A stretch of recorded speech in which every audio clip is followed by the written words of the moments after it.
তুই কি চাস আমি দিনে গাটো হয়ে যায়? তুই এরকম কথা বলছিস কেন ভাইপো? হঠাৎ করে কি হলো ভাইপো? আমি কি চাই তুই দিন দিন গাঠোস? আমি চাই দিন দিন তুই আরো বড় হোস। তাহলে প্রতিদিন যেটা খাওয়াস, কাঁথার ভেতর আলু, গরুর চুলোর ভেতর ডাল, ওইটাকে বড় হবো না মাটির ভেতর ঢুকে যাবো? ভাইপো তুই তো ঠিকই বলেছিস। কতদিন ভালো মন্দ খায়নি ভাইপো, আলু আর ডাল খেয়ে পেটে গ্যাস জমি দিচ্ছে। তার থেকে এক কাজ কর, টাকা দিচ্ছি, আজকেই আনবো পোল্ট্রির মাংস, আজকেই খাবো মাংস, ঠিক আছে?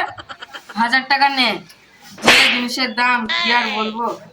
নে 1 কিলো মাংস নে। কাজ হয়েছে রে, 1000 টাকা দিয়েছে। দরকার মাংস কম আনবে, আজকে বিড়ি খাওয়াই চাই।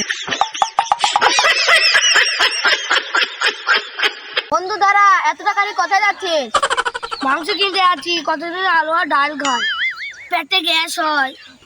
আজকে আজকে 1 কেজি মাংস কিনবি। তুই 1000 টাকা নিয়ে যাচ্ছিস, পোল্ট্রির মাংস খাবি? এতক্ষণ ধরে কি করছিস? পোল্ট্রি মাংস খাবো। বাজারে যখন যাচ্ছিস তোর দুজনে মিলে একটা বিড়ি খাই।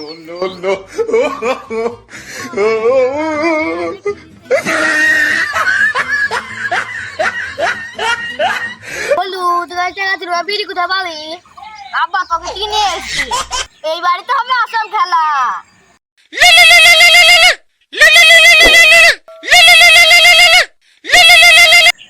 হ্যালো, কি এত বড় সমস্যা হয়ে গেছে? আমি থাকতে বন্ধুর এত বড় সমস্যা হবে? তুই চিন্তা করিস না, ব্যবস্থা আমি করছি। কি রে বন্ধু, কে ফোন করেছিল?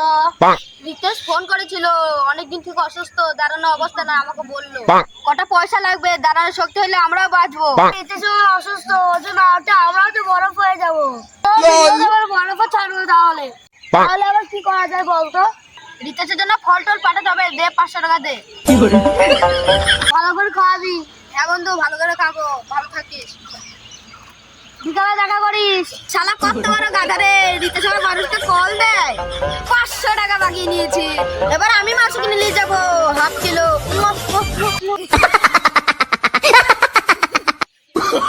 Oh, no, no, no, no.